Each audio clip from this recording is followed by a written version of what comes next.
Hello guys, welcome to my channel Shardul psychology and spirituality. तो दोस्तों, आज हम बात करेंगे पर्सनैलिटी डेवलपमेंट के बारे में। पर्सनैलिटी यानी जो आप एक इंडिविजुअल हो, जिसकी वजह से लोग आपको जानते हैं, वो होती है आपकी पर्सनैलिटी। आने वाले वीडियो में मतलब कमिंग स्लाइड्स में हम और देखेंगे कि पर्सनैलिटी का कॉन्सेप्ट क्या है, इसको कैसे हम सही कर सकते हैं, पर्सनैलिटी ट्रेट्स क्या होते हैं, कौन सी चीज़ें हैं जो हमारी पर्सनैलिटी को इम्प्रूव करने में हेल्पफुल होती हैं। तो आज का जो हमारा टॉपिक है वो इसी के बारे में है। अभी मेन अगर अपन देखें तो पर्सनैलिटी होती क्या है, इसके पीछे का कॉन्सेप्ट क्या है। तो अगर हम डेफिनेशन वाइज देखें, personality refer to a unique set of traits, behaviour and pattern of thought, ठीक है, जो किसी भी इंडिविजुअल का होता है। अभी इसका क्या मतलब है, जैसे आप एक पर्सन हो, ठीक है, अभी आप जो हो, जो आपको यूनिक बनाता है, जो आपकी पहचान है, वही आपकी पर्सनैलिटी है। अगर आप एक साइंस स्टूडेंट हो, वो भी आपकी पर्सनैलिटी का हिस्सा है। अगर आप बहुत कम बात करते हो तो आपकी पर्सनैलिटी का हिस्सा है। अगर आप बहुत गुस्सैल हो तो वो आपकी पर्सनैलिटी का हिस्सा है। अगर आप मोटे हो तो आपकी पर्सनैलिटी का हिस्सा है। अगर आप छोटे हो तो आपकी पर्सनैलिटी का हिस्सा है। आप पतले हो तो आपकी पर्सनैलिटी का हिस्सा है। गोरे हो, काले हो, आपके दांत टूटे हुए हैं, आप बहुत प्यारे हो, बहुत क्यूट हो, स्वीट हो, आप बहुत पढ़े लिखे हो, आप बहुत आदर से बात करते हो या आप गाली गलौज दे के बात करते हो, हर एक ट्रेड आपकी पर्सनैलिटी के साथ जुड़ता है और आपको डिफ़ाइन करता है। जैसे ही आप कहीं जाते हो, आपके पहनने ओढ़ने का तरीका, चलने फिरने का तरीका, बात करने का तरीका, बचपन से लेके अभी तक जिस तरीके से भी आप डेवलप हुए हो, पर्सनैलिटी कोई एक दिन में नहीं बनती है। पर्सनैलिटी एक प्रोसेस है, और बोलना चाहिए कि ज़िंदगी भर की प्रोसेस रहती है। पर्सनैलिटी बोलते हैं ना कि यार इसकी कॉलेज में तो पर्सनैलिटी ऐसी थी, लेकिन अब देखो कितनी अच्छी हो गई। स्कूल में तो इसकी पर्सनैलिटी इतनी अच्छी नहीं थी, डरा डरा रहता था, अब देखो कितना कॉन्फिडेंट और अच्छी पर्सनैलिटी हो गई। तो इस पर्सनैलिटी का मतलब आप लोग समझ गए होंगे। इसका रोल क्या होता है जीवन में। अब जब मैंने आपको बताया इतनी सारी चीज़ें कि पर्सनैलिटी, जैसे ही हम कभी किसी के सामने आते हैं तो हमसे पहले हमारी पर्सनैलिटी सामने पहुंचती है। ये लोगों से हम जब बात करते हैं, कम्युनिकेट करते हैं, उनसे मिलते हैं, हर चीज़ में, हमारे आजू बाजू होने वाली हर चीज़ में हमारी पर्सनैलिटी इफ़ेक्ट करती है। अगर मान लो आपको कोई डिसीज़न लेना हो, आपका एक थॉट पैटर्न रहता है, कुछ लोग जल्दीबाजी में डिसीज़न लेते हैं, वो भी आपकी पर्सनैलिटी का हिस्सा है, वहाँ पे भी पर्सनैलिटी इंपॉर्टेंट रोल प्ले करती है। वही कुछ लोग बहुत सोच विचार के आराम से डिसीज़न लेते हैं, दूरदर्शी होते हैं, वो भी एक पर्सनैलिटी का हिस्सा है। वो एक इम्पॉर्टेंट रोल प्ले कर रही है कि नहीं कर रही है, राइट। अगर आप किसी से बातचीत कर रहे हो, अगर आप सॉफ्टली बात करते हो, कन्विंसिंग वे में बात करते हो कि लोग आपकी बात सुनना पसंद करते हैं, आपको जानना, सुनना, समझना, आपकी बात मानना पसंद करते हो, तो लोग आपकी बात झट से मान जाएंगे। यहाँ पे पर्सनैलिटी रोल प्ले कर रही है। कुछ लोगों की लोग बात सुनना ही पसंद नहीं करते, वहाँ आपकी पर्सनैलिटी रोल प्ले कर रही है। तो पर्सनैलिटी जो है आपके जीवन का एक ऐसा हिस्सा है जो जीवन के हर एरिए में प्रभाव डालता है। आपके रिश्तों से लेके आपके प्रोफेशन में हर एरिए में प्रभाव डालता है। पर्सनैलिटी का इम्पैक्ट हर जगह पड़ता है, चाहे वो आपकी पर्सनल लाइफ हो, चाहे आपकी प्रोफेशनल लाइफ हो। वो आपके रिश्तों को भी शेप देता है, ठीक है। क्यों, कैसे? गुस्सैल प्रवृत्ति के जो लोग रहते हैं, जो टॉक्सिक लोग रहते हैं, जिनकी पर्सनैलिटी ही टॉक्सिक है, तो वो रिश्तों में कैसे अच्छे रहेंगे, ठीक है। उनके रिश्ते टूटते हैं, लोग उनसे नाखुश रहते हैं। वो जो एक पॉजिटिव वाइब के लोग रहते हैं, एक अच्छे लोग रहते हैं, उनके रिश्ते अच्छे रहते हैं, जो लोगों पे ट्रस्ट करते हैं, ट्रस्ट वर्दी होते हैं। वहीं प्रोफेशनल लाइफ में भी पर्सनैलिटी का बहुत इंपॉर्टेंट रोल प्ले होता है। तो इसलिए पर्सनैलिटी जो है आपके जीवन का महत्वपूर्ण हिस्सा है। इसलिए छोटी से छोटी चीज़ पे आपको नज़र रखने की ज़रूरत रहती है। देखो, पर्सनैलिटी के टाइप तो दोस्तों बहुत सारे होते हैं, ठीक है, लेकिन हम बेसिकली ऐसे पैरामीटर्स के बारे में बात करेंगे जो 3 हैं, जिसके बेसिस पे पर्सनैलिटी को डिवाइड किया जाता है। इसको हम बहुत ज़्यादा एलिबरेट वे में, है ना, अलग वीडियो में किसी दिन बात करेंगे, क्योंकि अपने आप में बहुत बड़ा टॉपिक है। अभी हम बात करेंगे माइजर ब्रिग्स। ठीक है, इसमें क्या रहता है, पॉपुलर सिस्टम रहता है ये कैटेगराइज करने का, किसको, पर्सनैलिटी को। आपने सुना होगा इंट्रोवर्ट पर्सनैलिटी, एक्सट्रोवर्ट, है ना। एक्सट्रोवर्ट जिसको, जो ज़्यादा सोशल होते हैं, जिनको लोगों से घिरे रहना, लोगों से बात करना पसंद होता है। इंट्रोवर्ट वो होते हैं जो अपने में रहना ज़्यादा पसंद करते हैं, जिनके दोस्त कम होते हैं, है ना, जिनको अकेले रहना पसंद होता है। सेंसिंग, इंट्यूटिव, है ना, किसी किसी चीज़ किन्हीं का इंट्यूशन बहुत अच्छा होता है। कुछ लोग थिंकिंग और फीलिंग पैटर्न, जजिंग और परसीविंग पैटर्न, कुछ लोग जजिंग पर्सनैलिटी होती है किसी किसी की। तो इसको हम डिटेल से किसी और वीडियो में देखेंगे, अभी हम ऊपर ऊपर मोटा मोटा देख लेते हैं। बिग 5 का क्या मतलब है, ये मॉडल आइडेंटिफाई करता है ब्रॉड ट्रेड्स को, मतलब कौन से ट्रेड्स के बेसिस पे पर्सनैलिटी को डिफाइन करता है बिग 5। ओपननेस, कॉन्शियसनेस, एक्स्ट्रावर्जन, एग्रीबलनेस और न्यूरोटिसिज्म। ठीक है, तो इन बेसिस पे पर्सनैलिटी को डिफाइन किया जाता है। एनीग्राम में क्या होता है, इसमें 9 इंटरकनेक्टेड पर्सनैलिटी टाइप होते हैं। ठीक है, अब ये 9 जो इंटरकनेक्टेड पर्सनैलिटी टाइप हैं, ये किस बेसिस पे होते हैं, मोटिवेशन और फियर पे, जैसे फोबियाज रहते हैं, है ना। ये पर्सनैलिटी के टाइप बताते हैं, उसके बेसिस पे। अब जैसे फोबिया ही हो गया, कितने सारे टाइप के फोबिया होते हैं, राइट।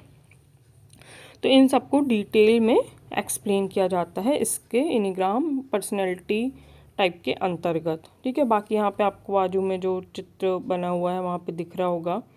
ठीक है, जैसे एनालिटिकल पर्सनैलिटी होती है, काम ब्लू पर्सनैलिटी हो गई, एक्सट्रोवर्टेड, इंट्रोवर्टेड, है ना, जो शांत से रहते हैं, कुछ मैथमेटिकली बहुत स्ट्रांग रहते हैं, काम बम्स। ठीक है, मेडिएशन, मतलब बहुत बहुत प्रकार की पर्सनैलिटी होती है। हम इसको बहुत ब्रॉडली ऐसे क्लासिफाइड हम इसी तरीके से कर सकते हैं, बाकी इसको और डिटेल में हम देखेंगे बाद में। ठीक है, और अभी हम देखें तो साइकोलॉजिकल बैरियर्स क्या होते हैं जो कि हमारी पर्सनैलिटी पे इफ़ेक्ट डालते हैं। तो पहला होता है मेंटल बैरियर। मान लो किसी का एक नेगेटिव थिंकिंग पैटर्न, बोलते ना कि यार ये कितनी नेगेटिव सोचती है हमेशा, या सोचता है हमेशा, नेगेटिव थिंकिंग पैटर्न डेवलप हो जाता है किसी किसी का। कुछ लोग बहुत एंशियस होते हैं, लो कॉन्फिडेंस रहता है।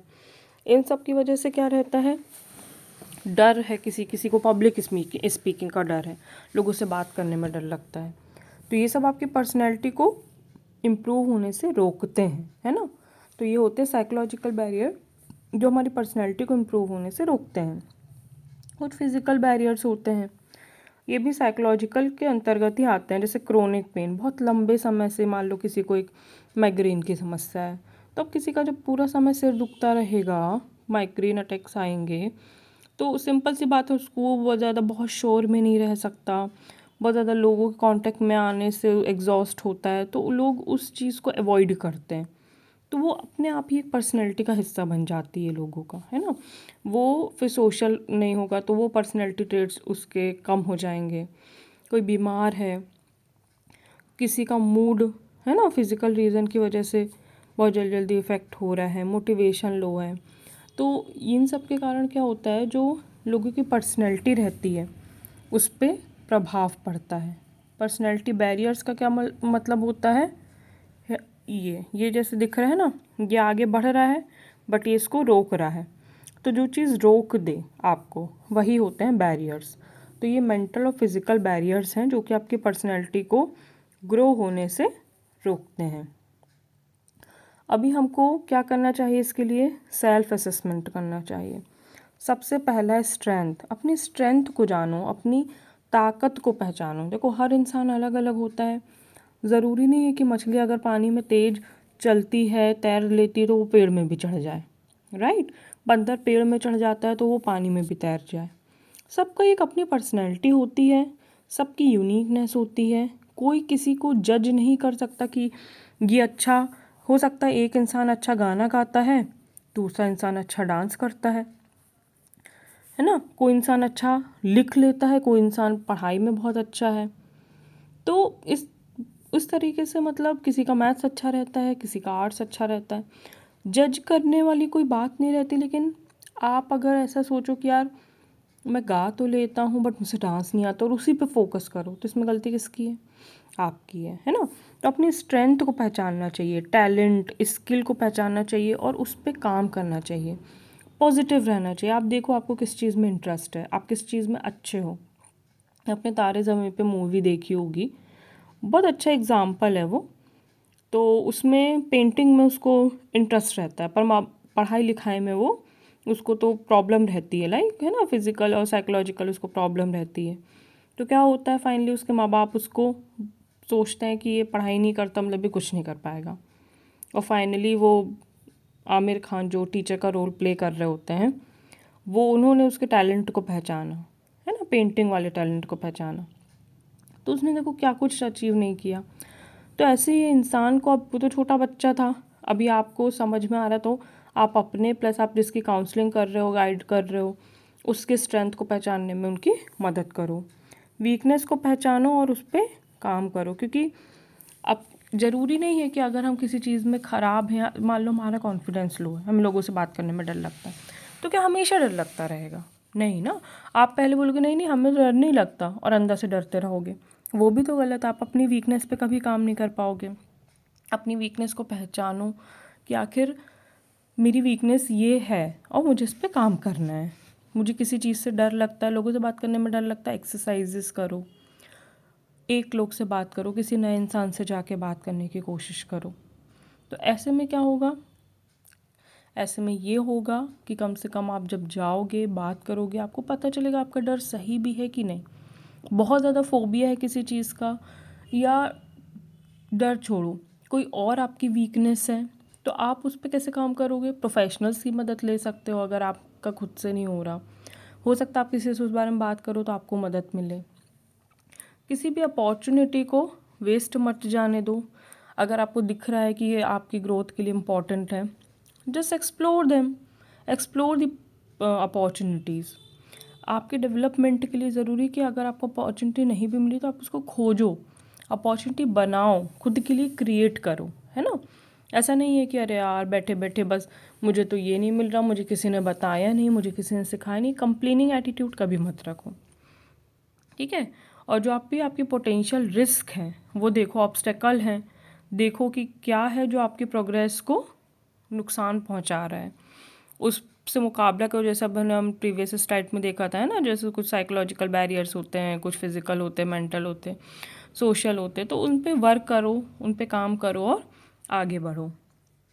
अब हमारा जो बिहेवियर है, बिहेवियर मॉडिफिकेशन हम कैसे कर सकते हैं? मॉडिफिकेशन है ना इम्प्रूवमेंट करना। अवेयरनेस, जैसे अभी हमने देखा, अपने नेगेटिव थॉट्स इमोशंस के लिए अवेयर रहो। जैसे आप नेगेटिव सोचना स्टार्ट करो किसी भी चीज़ को, आप कैसे इस बात का पता लगाओगे कि आप नेगेटिव सोच रहे हो? जैसे आप किसी चीज़ के बारे में चिंतित फील करो, तुरंत आप एहसास करो कि अरे ये नेगेटिव पैटर्न, नहीं नहीं नहीं। अगर आपकी आदत नहीं है तो आप एक पेपर में उस चीज़ को पॉजिटिव में लिखो। जैसे आप एग्ज़ाम देकर आए फॉर एग्ज़ाम्पल, हाँ, आपको लग रहा है कि अरे यार मेरे एग्ज़ाम में मैं फ़ेल तो नहीं हो जाऊँगा, ये आपने नेगेटिव डर आया आपके मन में, तुरंत एक कॉपी पेन लो, उसमें लिखो मैं एग्ज़ाम में अच्छे नंबर से पास होऊंगा, मैं एग्ज़ाम में ऐसा कम से कम आप 50 बार लिखो। अपने आप क्या होगा, वो नेगेटिव पैटर्न चेंज होगा। ये जो इमोशन वर्ड है, इससे ही हमें पता लगता है कि हम पॉजिटिव सोच रहे हैं, नेगेटिव। अपने इमोशंस के प्रति अवेयर रहो। जब भी आप, ऐसा नहीं कि कोई 24 घंटे अवेयर नहीं रह सकता, लेकिन अगर आप 100 में से 90% आप सैड मूड में हो या नेगेटिव इमोशंस में, एंजाइटी में हो, तो कुछ प्रॉब्लम है, आपको अपने ऊपर काम करने की ज़रूरत है।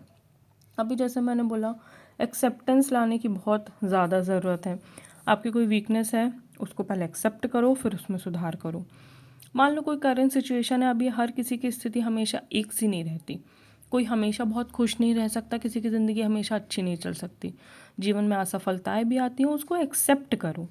अब अगला हम क्या कर सकते हैं उस पर फोकस करो, ठीक है, बिना किसी जजमेंट के कि मेरे साथ तो ऐसे ही होता है, मैं तो कभी कुछ नहीं कर पाऊंगा, इस तरीके का एटीट्यूड कभी भी मत रखो। एक्शन लो, एक्शन लेना सबसे ज़्यादा इम्पॉर्टेंट होता है। अगर हम सिर्फ बैठे रहेंगे, प्लान करते रहेंगे, एक्सेप्ट करके भी आप क्या करोगे जब तक आप अगले पड़ाव के लिए खुद को तैयार नहीं करोगे। एक्शन लेना सबसे ज़्यादा इम्पॉर्टेंट होता है। और रीएनफोर्समेंट का क्या मतलब होता है, आपने अगर कुछ भी अच्छा किया, छोटी सी भी सक्सेस हासिल की, इन्जॉय इट, सेलिब्रेट करो अपनी सक्सेस को, रिवॉर्ड दो खुद को।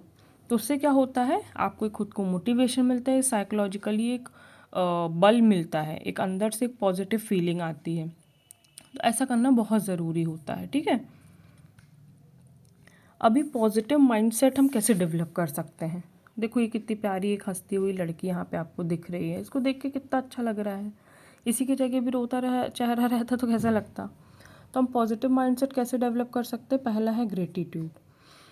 ग्रेटिट्यूड मतलब किसी चीज़ का आभार मानना। सुबह उठते ही साथ सबसे पहले इस बात का आभार मानो कि आपको ये भगवान से प्रेयर करो, हे भगवान आपका बहुत बहुत शुक्रिया, आपने मुझे ये जीवन दिया। धरती माँ का शुक्रिया अदा करो, भोजन पानी हवा का शुक्रिया अदा करो। आपके मन में शुक्रिया का भाव हमेशा रहना चाहिए। आप जितना आभार व्यक्त करोगे, जितना ग्रेटिट्यूड व्यक्त करोगे, आपके जीवन में उतना ही ज़्यादा आभार व्यक्त करने वाली चीज़ें बढ़ती जाएंगी। ये लॉ ऑफ अट्रैक्शन भी कहलाता है।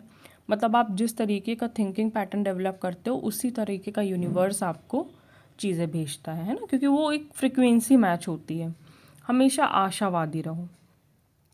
जो चीज़ आपको आपकी ज़िंदगी में मिली है उसको अप्रिशिएट करो, उसके लिए शुक्रिया करो। और जो चीज़ें नहीं मिली हैं उसके लिए आशावादी रहो कि आप काम कर रहे हो, सफलता मिलेगी। अपना पर्सपेक्टिव चेंज करो, है ना। सफलता के लिए आपको मेहनत करनी है। मिली सफलता बहुत अच्छा, नहीं मिली तो अगली बार और अच्छे से मेहनत करो। वो कोई भी काम आप जो कर रहे हो वो दुनिया का आखिरी काम नहीं है कि अब ये नहीं हुआ तो हमारा तो जीवन बेकार। नहीं, दुनिया में बहुत से काम है। लोग ऊंचाइयों पे, शिखर पे पहुंच के एकदम ज़मीन पे पहुंच जाते हैं। तो इसलिए हमेशा आशावादी रहना चाहिए। और सबसे इम्पॉर्टेंट है सेल्फ कंपैशन। सेल्फ कंपैशन का मतलब है कि अपने साथ हमेशा काइंड रहो, ठीक है। अपने साथ बहुत ज़्यादा स्ट्रिक्ट होने की ज़रूरत नहीं है। अगर आप खुद को माफ़ नहीं करोगे तो लोग कैसे आपको माफ़ करेंगे। सबसे पहले आप खुद के साथ तो काइंड रहो। हो गया कोई बात नहीं, गलती से कोई चीज़ आपसे मिस्टेक हो गई, सबसे पहले खुद को माफ़ करो, उसके बाद तो दूसरे आपको माफ़ करेंगे। अगर आपने नहीं सफलता पाई, हम कहते हैं आपने मेहनत भी नहीं कर पाए, चलो इस बार आपने टाइम पास कर दिया, नहीं कर पाए, कोई बात नहीं, आपकी ज़िंदगी है। इसके लिए अपने आप को बहुत ज़्यादा दोष दे के प्रताड़ित करने की जरूरत नहीं है। जैसे कुछ लोग सुसाइड ही कर लेते हैं। इतनी बड़ी बड़ी सज़ा देने लायक आप ऐसा कोई गलत काम नहीं करते हो, ठीक है। तो हमेशा अपने साथ काइंड रहो, अपने खुद के सपोर्ट में रहो। दुनिया तो देखो वैसे ही सपोर्ट छोड़ ही देती है समय के बाद, कम से कम आप तो अपने सपोर्ट में रहो, है ना। तो अपने साथ हमेशा काइंड रहना चाहिए।